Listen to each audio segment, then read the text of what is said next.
Live from the mist-enshrouded mountaintop fortress that is X and Y Communications headquarters, you're listening to the world-famous Mountaintop Podcast. And now, here's your host, Scot McKay. Hey, all right, guys, this is Scot McKay once again with another episode of the world-famous Mountaintop Podcast. Glad you guys are with me today. As always, I have another excellent guest for you. And I'll tell you what, I've known this cat for about 8 years, and we've been talking about having this podcast for ages, but he's always gallivanting around Germany doing his thing or driving his jacked up 454 equipped Chevy Suburban around the Arizona desert or something. So he and I haven't been able to do this show yet, but now is the time. This is the place. And Orlando Owen, you are the man. Welcome. Thank you, Scott. Good to talk to you. It's been a while. Yeah, likewise. Yeah, you and I shared the stage at some kind of summit about 8 years ago over in Europe and made friends immediately. I actually still have a picture of you and I. Yes. In a museum where you're standing in front of Edvard Munch's The Scream. Yes. Imitating that iconic pose. And I love that picture. And what I love most about it is what happened afterwards, where the lady who was like the security guard actually screamed at us, taking a picture of the scream, which is why I don't have the reciprocal pose. Oh, right. That's right. I forgot that you had a picture with that. That's right. I'm going to go ahead and post that picture up on the website under the show notes so these guys can see that I'm not just blowing smoke. This actually did happen. And you did a wonderful job impersonating that painting, I might add. Yeah. Sometimes I feel like that. Yeah. But every day I feel like that, actually. At least once. But then again, I still have youngins in the house. What can I say? Oh, sure. Yeah, exactly. That'll do it to you. Now, Orlando, these guys are going to love you if they don't know you already. You're the head of an operation called ReMasculation, which is near and dear to my heart. You have a similar goal there that we do here at X and Y Communications, which is helping men reclaim their masculinity in a way that isn't toxic, in a way that's virtuous as it should be. You're all about getting better with women, enjoying a life full of wonderful women. And tell us a little bit more about what you've been up to lately. Well, we just did an event in Munich, Germany about 2 months ago called Feel Different. And I stole that from Steve Jobs, obviously it's Think Different, but we did a trademark it. And we had almost 1,000 people there. We could have sold 2,500 tickets if we would have had a big enough venue. But it was all about, self-esteem, primarily from a male perspective. And there's a very different type of self-esteem when you're a man than if you're a woman. Of course, in this gender-neutral world, it's people think, oh, there's not even a difference at all, not even physically. I beg to differ.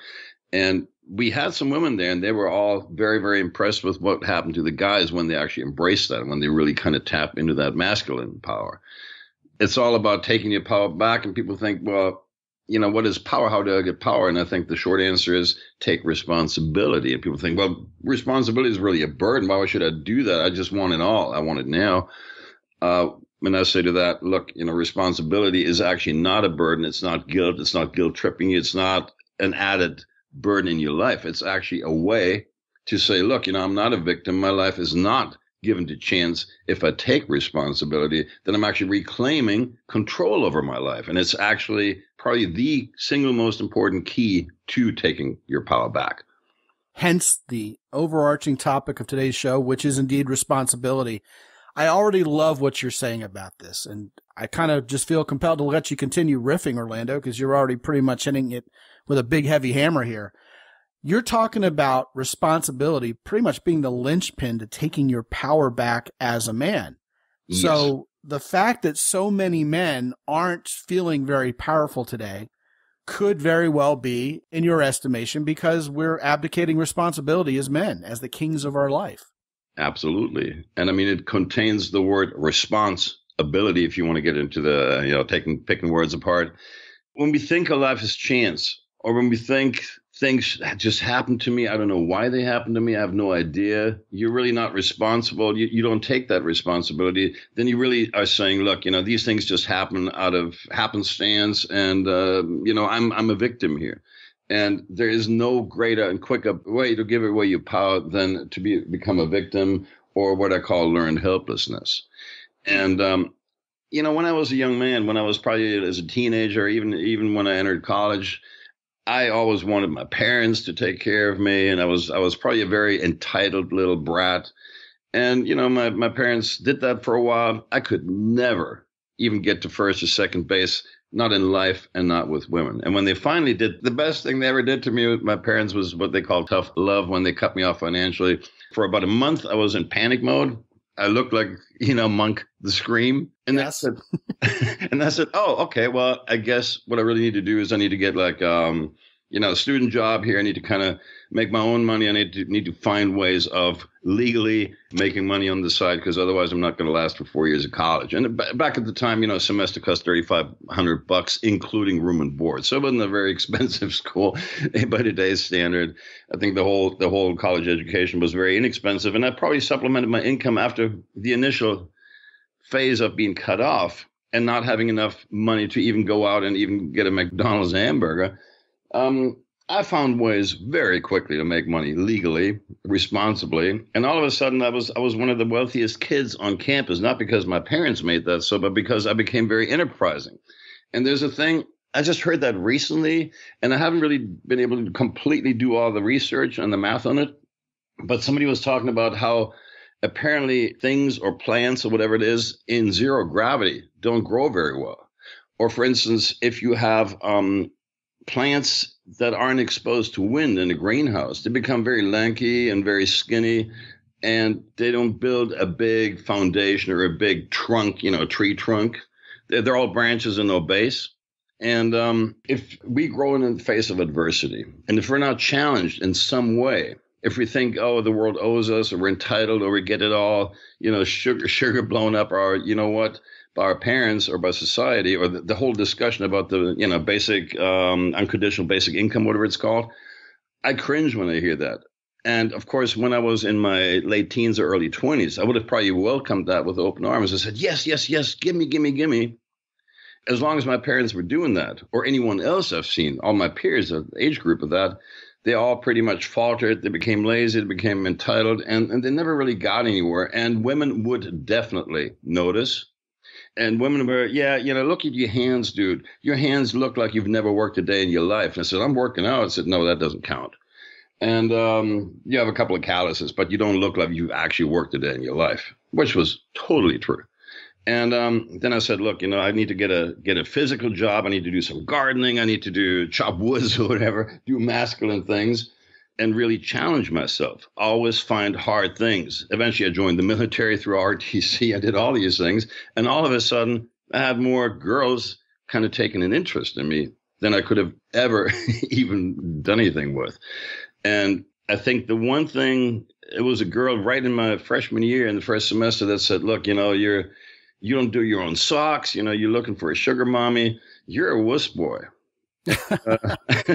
And I knew instinctively that she was right, and she actually left me for a guy that was, like about as smart as a fence post. But that guy was actually, he was a contractor, he was a landscaper, he did all that kind of stuff, and I was like, "What's you see in him?"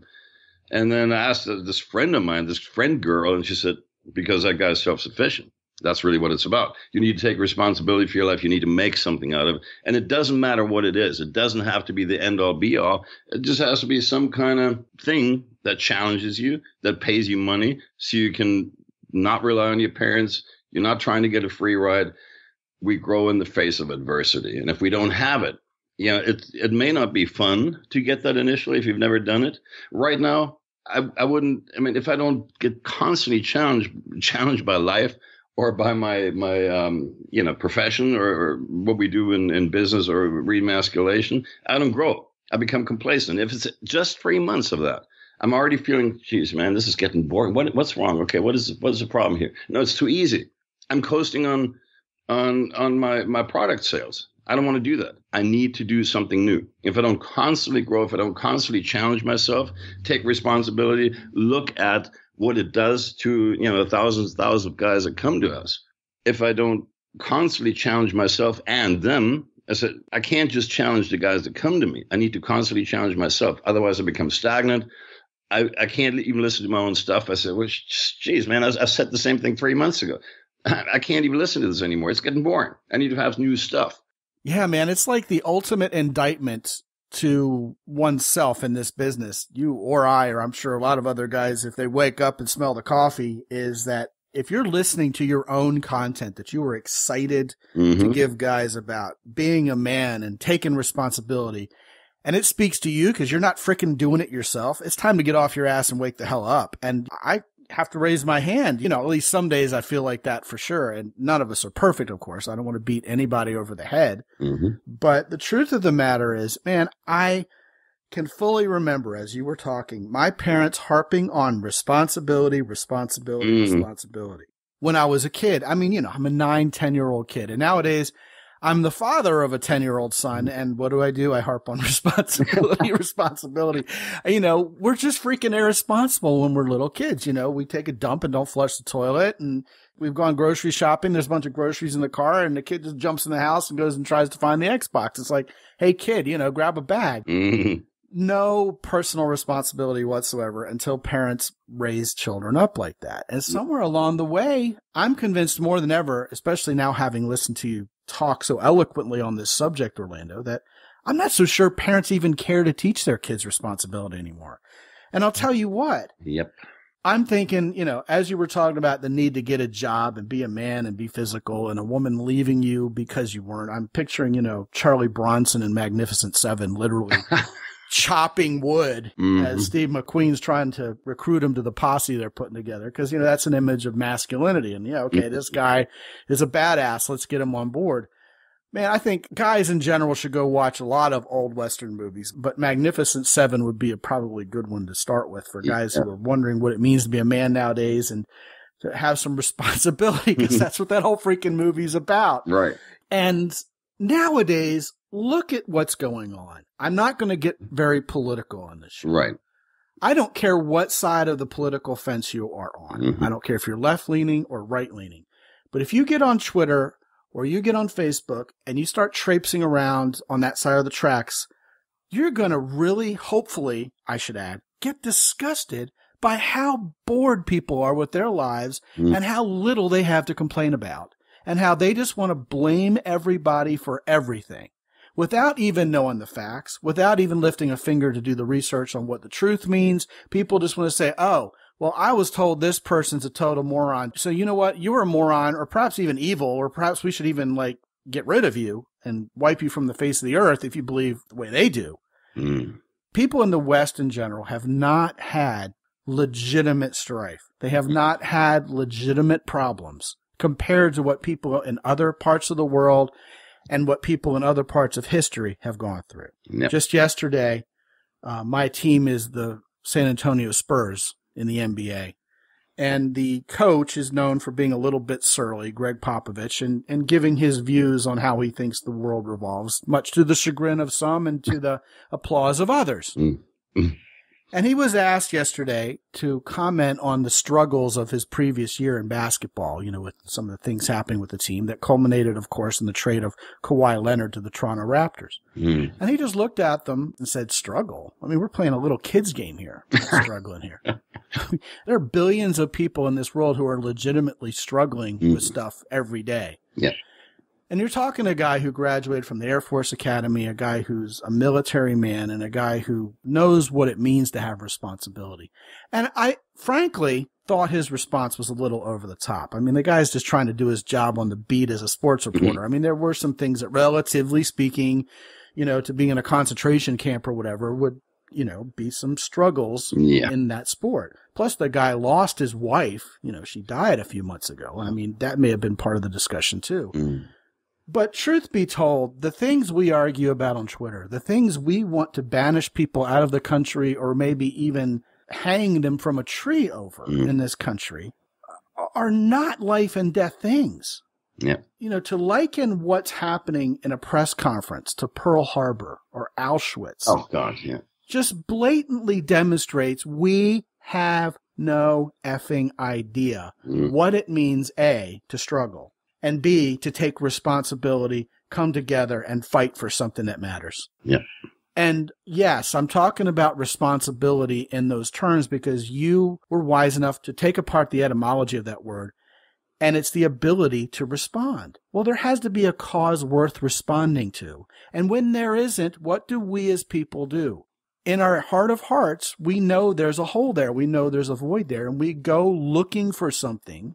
In a morally relative world, by the way, there's not necessarily a groundedness there. There's not a foundational core belief system to point us in that direction. So unlike your weak trees in the greenhouse, we're weak trees outside the greenhouse, blowing around in the wind, not knowing which direction to take until one's handed to us. Therefore, we become very easily propagandized and sworn to a belief that we're not even sure where it came from.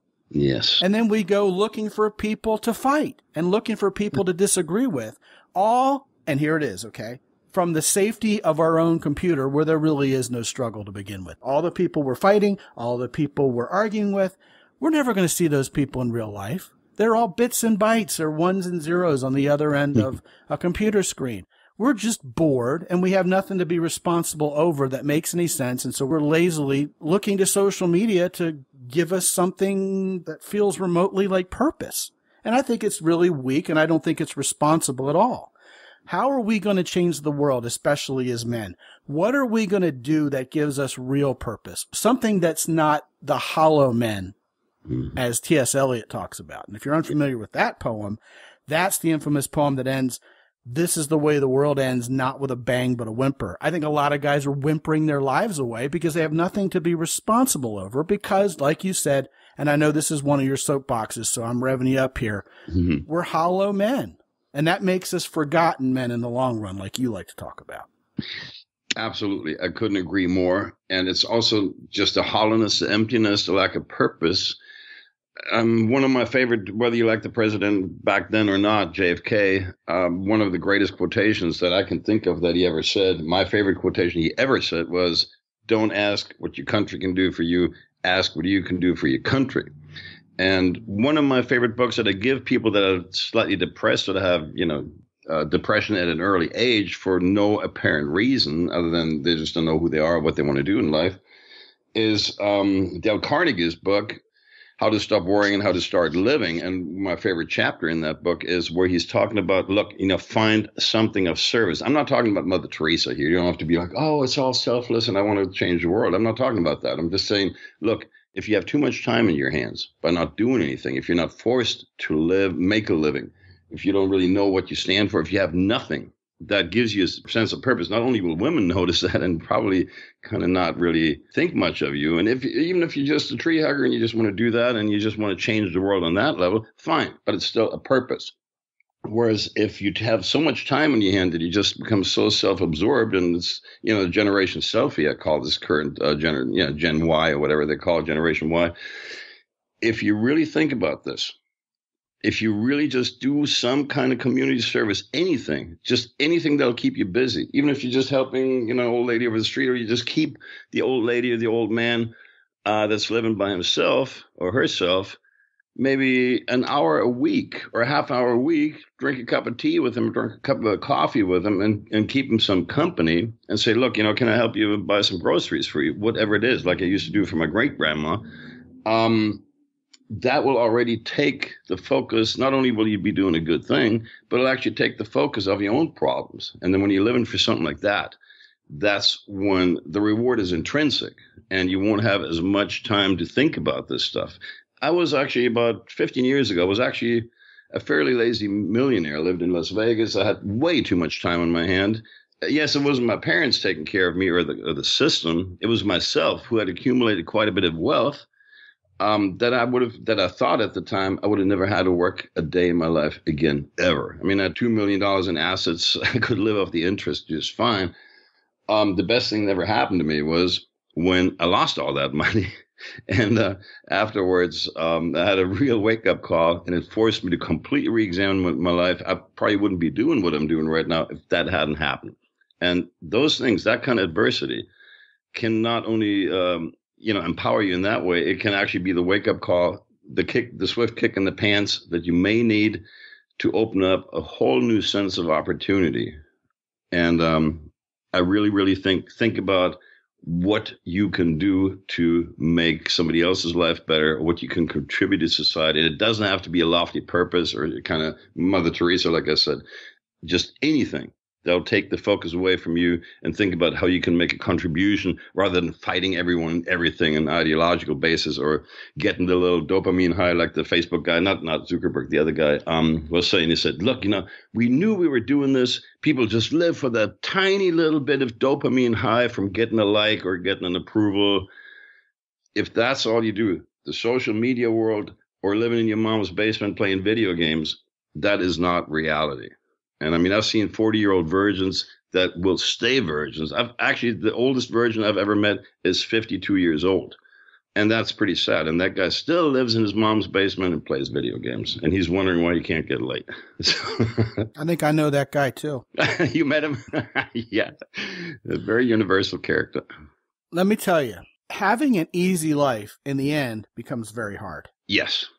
Because you don't feel like you've done anything with your life. You don't have any purpose. It's a life half lived. Yep. It's been said that a life spent worrying is a life half lived. Mm-hmm. You mentioned the book by Dale Carnegie, which of course is a classic. He's best known for How to Win Friends and Influence People, of course. But his book, How to Stop Worrying and Start Living, that is another kernel of universal truth there on how to live a great life. But I think a lot of times that inaction, that safety, that crawling inside your shell and not ever coming out is because of worry. We worry what's out there. We're fearing what's out there. And that fear keeps us from being a man. It keeps us from being responsible, because to be responsible, again, you have the ability to respond. Respond is action, not inaction. Mm-hmm. So there we are, living in our parents' basement till we're 35. We're 52-year-old virgins. We don't ever have a career. Mm-hmm. We may be wards of the state for our whole life. I read just within the last couple of days a post from someone ranting about how the word entitlement is in and of itself a microaggression. To make the entitled feel bad for getting what, I mean, you got to be kidding. This is meta level helplessness we're talking about here. Here's a hint, guys. If you're worried about the semantics by which your entitlements are being granted to you, and you're trying to measure how much of an aggression it is and how offended you should be in return, guess what? You're not being responsible. Yep. Go ahead. Admit it. You're not being responsible. Those who are easily offended suck, and we talk about that a lot around here. Being offended is the byproduct of looking for something to be excited about when there's nothing there that's really meaningful to get excited about. Yeah. If I'm going to be offended by something, I want to be offended hard. I want it to injure me. I don't want it to be a microaggression. I can't imagine not feeling ashamed of having been so deeply offended by something called a microaggression. If I'm a man, a micro anything better not steamroll me. Yeah. It's funny that you mentioned the microaggression. Actually, a friend of mine in Las Vegas, he said, well, by mathematical definition, that means 1 million microaggressions equal one actual aggression.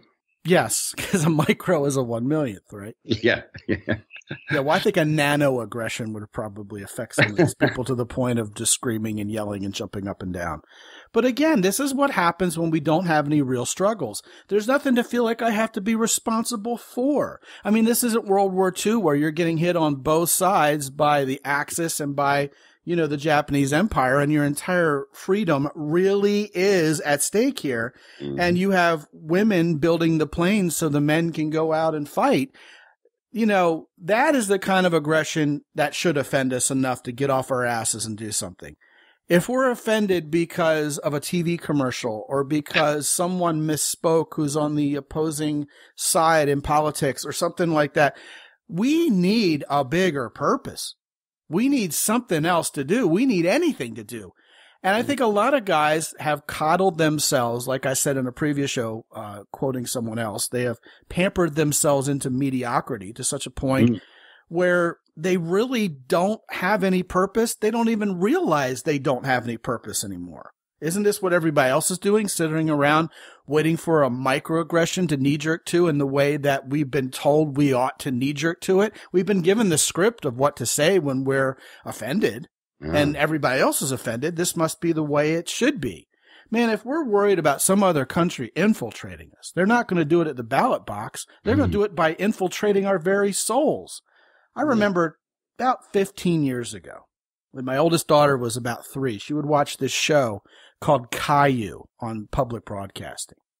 And it was about a little boy being raised by his parents, and his parents spoiled him rotten, and all he ever did was cry, kick, complain, and moan. And his parents would go, now, Caillou, it's not really all that bad. And then the little boy would moan and complain like he was freaking Veruca Salt from Willy Wonka. But Daddy, I want it now. You know, I almost do too good of an imitation, don't I? Watched too much Caillou when I was younger. And I remember banishing that show from my TV, and I was raising a daughter. You know, when I finally had watched the show and figured out how terrible it was, I mean, once I picked up my jaw off the floor and saw the credits at the end, I realized it had been produced in Canada. A Canadian production team was responsible for the show. And I looked over at my wife at the time, who of course is now my ex-wife, and I looked at her with a straight face, and I said, you know, about 20 years from now, the Canadians are going to come here and conquer us. And this will have been their plot to basically emasculate and feminize and wimpify all our boys and make it happen. And I'm sitting here in front of the mic talking to you right now, Orlando, and realizing that was 18 years ago. We're almost there. I mean, unfortunately, I think the Canadians watch too much of their own show, too. But, you know, this is a battle for the very soul of men and women in this country. Do we even know how to be responsible anymore? If something did come that was a truly baleful, ominous threat on this entire society, could we unite? Could we get up from our pettiness, walk away from the stupidity that you see on social media every day, and be responsible enough as a country to unite and fight whatever we needed to fight? Because someone would have to take responsibility. And I don't know who that would be, because I'm not sure how many of us there are left. And I think that's a sad state of affairs. So this conversation on responsibility is mission critical. Yes. Yeah, it's almost like the thing that Ronald Reagan was saying back then, how quickly we would overcome all our differences if we were facing an alien threat. And such an alien threat doesn't have to come from outer space, or it could be anything. I remember I moved to Miami in 1992, and the first thing I experienced just a few days into my stay in Miami Beach was actually Hurricane Andrew. And you have all kinds of I shouldn't say warring factions, but like people that are kind of at odds with each other. You have, you know, the people in Homestead, you have the rednecks there, you have the Cubans, you have this and that. And these people usually don't get along too well.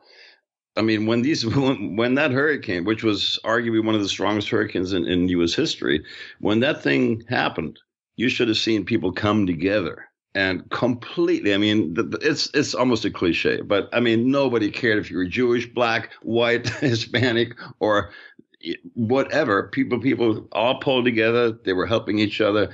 And it was, you know, to not stress the old cliche of like community building and all that. I have never seen actual community building in any practical sense like I saw it in the aftermath of that. Now you take that like a magnitude or two higher, such as a war, which is infinitely even worse, you will definitely see people come together. And you know, it's almost like I forget who said that, but it says, look, you know, we've been the longest period of peace in possibly human history. That's 73 years if I'm doing the math right here. We haven't had any adversity. We haven't had a real threat or even anything threatening. We haven't had a war on U.S. soil, thank God. And I'm all for that. But it's almost like the generations alter. I mean, some of the most successful people I've ever seen came from nothing. They were either living in the trailer or in the ghetto, or they came from immigrants that were dirt poor. And I have seen more entitled children of very wealthy people, including my dad, was quite wealthy. I mean, he was not by today's standard, but in the 50s, 60s, he was actually, you know, a millionaire. And as long as he gave me money, I just could not make money. And I really, really was very depressed and very uncertain about myself. I think every time I was either cut off or I lost money or anything tragic kind of happened in my life, all of a sudden I came into my responsibility and felt good. And I've seen this so many times when people just don't have any adversity, any real challenges, they aren't happy. I have never seen anyone real happy that was given money or anything like that, welfare, anything. I've just never seen it. And it will not give you a sense of self-esteem. You cannot possibly have self-esteem if you don't have to fend for yourself. 100%. And I'll tell you what, as you were talking, I'm reminded of what happened last year in Houston and with Hurricane Irma. You know, those were sizable tragedies, and people did come together. It didn't matter the color of your skin. It didn't matter where you stood on gender equality or how many genders existed or anything like that. Nobody cared who you voted for. We were rescuing you. Right. And people came together. I just think it's really sad and unfortunate that it takes a tragedy to get people to snap out of it. Mm-hmm. And it shouldn't. And that, I think, is the central message of this entire podcast. Gentlemen, you're a man. You already know it increases your self-esteem to be responsible. It makes you a happier man to be responsible. It makes you more attractive to women. It makes you more of what I call a big four man, to have that kind of character, because that's what we're talking about here. If you're responsible, it's part of doing the right thing and being a man of character. Character, yes. Don't wait for something to beat that out of you. Don't make it a necessity. Make responsibility a choice, not an obligation. Take control. And you know what? Once you have control over your decision to be responsible, here it is. Wait for it. You get your power back. It comes full circle. There you go. That. Orlando, I want to send these guys to your website. I've set up a special URL so they can get to ReMasculation, which is your wonderful blog full of content. And guys, go to www.mountaintoppodcast.com/Orlando, Orlando, and learn more about Orlando Owen, my friend, all around good guy, Orlando Owen, and all of his wonderful exhortations to be a great man and to take responsibility. You're going to find him uplifting. You're going to like his style. He's a good guy and he's the real deal and he walks the talk. Orlando, thank you so much for joining today. It's been way too long since we talked, and as it always has been, it's been a pleasure.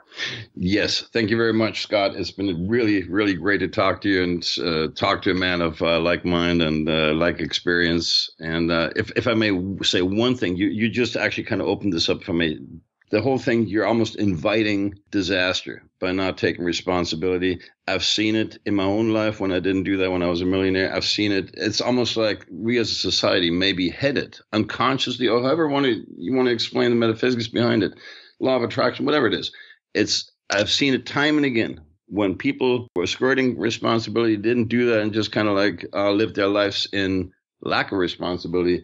Disaster was almost always, maybe not total disaster, but at least enough of a challenge to get off your butt, go out there and completely change the direction of your life. And no one I've ever seen that it happened to later said, oh, that was a horrible thing. Everybody else said, including myself, best thing that ever happened to me. Don't invite it by inaction or by skirting responsibility. Agreed. Absolutely agreed. And not only are we inviting it, we're literally waiting for it. Yes. Just like we just talked about. That's really a sobering thought, isn't it? But a very, very good one to process. Guys, get after this. Go out and be a responsible man. The women are waiting. And guys, if you haven't yet heard about what I call the Focus program, let me let you in on that. For years and years, I've been coaching guys one-on-one. It's my passion. It's what I do best. Helping you guys become better men, becoming the men you were supposed to be, and attract the kind of women you want into your life, ultimately having the woman of your dreams in your life. The gold standard of my coaching programs has always been the 10-plus program, where we plan a complete path for you, complete plan of action to take you from point A to point B, where you are right now to where you want to be. Have 10 sessions over a period of time that you decide, and give you the chance to call me anytime you want, 24/7, 365, about whatever comes up. Well, a lot of you guys have said, I don't need the planning process. My problems are a lot like what other guys' problems are. My goals are a lot like what other guys' goals are. I know what I need to get taken care of. I know what I need to get handled. I want to hit the ground running, know where we're headed, be accountable to have it happen during a certain period of time, and get there by that deadline and see the results I want. Well, that's what the Focus program is all about. It's more cost effective than the 10-plus program because it's leaner and meaner. And if you'd like to learn more about that, go ahead to www.mountaintoppodcast.com/focus, FOCUS, and take a look at what's involved there. I think you'll like the different topics that are covered. Or you can go ahead, as always, and write me at scott@deservewhatyouwant.com. That's SCOT@deservewhatyouwant.com. And let me know what's on your mind, and let me know you want the details, and give me a way to contact you. Until I talk to you again next time on the next episode, this is Scot McKay from X&Y Communications. Be good out there.